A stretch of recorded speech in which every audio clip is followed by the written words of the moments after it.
Dokter kesempatan ini, ya. Kita sama-sama ketemu di sini. Ya. Sangat susah ketemunya, ya. Jadi maksud saya gini, pasti ada hal yang mendasar yang perlu kita capai dari sini. Jadi itulah sekarang bikin gerak memperdaya masyarakat melalui ternak babi. Iya. Kira-kira apa yang mendasar ini gitu loh. Sekali kita ngomong-ngomong dulu nih sebentar. Begini ya. Supaya ada motivasi buat anak muda ini juga gitu. Iya.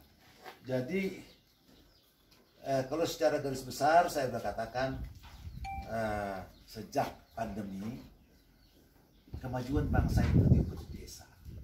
Ini Ya toh, kalau desanya maju, negaranya akan kuat. Jadi orientasi pembangunan itu harus desa. Kalau ekonomi di desa bergerak, semua bergerak. Ya. Jadi orang Batak ini, terutama orang Toba ini ya, orang Toba ini, lagunya udah betul lah, anak Indo Hamoraun jauh. Dikasih sekolah pendidikan tinggi. Akhirnya, bring dream. Orang-orang pintar orang Toba ini tidak melayani orang Toba, melayani orang Sunda, melayani orang Jawa. Karena dia di sekolah ke sana, dia di Pemda di sana, di perusahaan di sana. Ini kemiskinan terus. Gitulah ya. Gajah Toba itu kan senang lah saya mereka bagi komputer. Tapi apa kok bagi komputer itu? Dia pintar, dia balik kak? Nggak balik dia. Jadi harus kembali kuatkan orang tuanya.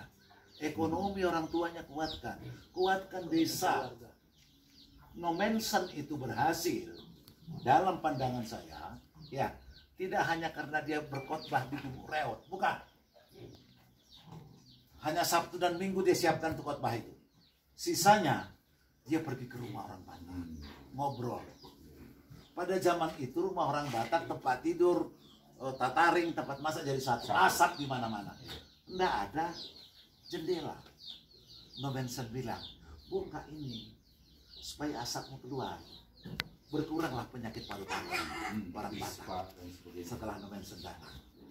Jadi waktu itu hanya pas kepala saja lewat itu dulu itu, bukan jendela begini, zaman Nomensen dulu. Lalu Nomensen pergi ke Porlang, bukan ke sawah, ya toh, ke Porlang, tanam sayur-sayuran dan sebagainya. Saya yakinnya pulangnya dia, sebelum pulang dia khotbah dulu dikit tuh, lalu berdoa supaya Tuhan berikan kesehatan yang baru kerja, dan berdoa supaya Tuhan memberkati tanah ini, ya toh. Itulah yang membuat orang Batak Toba cepat jadi besar, jadi orang Kristen. Kota kemana engkau aku buang, dan berdoalah buat kota itu. Artinya Tuhan kepada umatnya disuruh kerja untuk mensejahterakan mereka semua, tidak mensejahterakan orang Yahudi. Jadi saya bilang di partai, saya kerja itu tidak hanya untuk orang PD Perjuangan. Itu loh ya.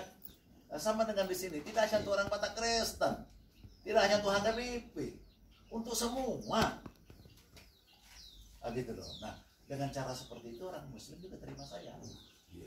Ngerti? Apa yang paling tinggi perputarannya nih Sumatera Utara, wabil khusus tanah Batak ini, Bali. Mari kita buat. Makanya aku bikin kerjasama dengan Eporus itu. Oh, udah ya? Udah. Jadi langsung Eporus. Jadi saya jadi teringat Pak Mindo, mungkin juga Pak Mindo juga mungkin belakangnya dari LDB barangkali ya. Kita ini sekarang ada semacam apa? Saya bikin memang terlalu mimpi barangkali dikatakan orang. Gerakan sadar gizi. Iya, boleh. Sayur-sayuran gitu. Boleh, itu boleh. Nah, sayur-sayuran itu kan, jadi gini.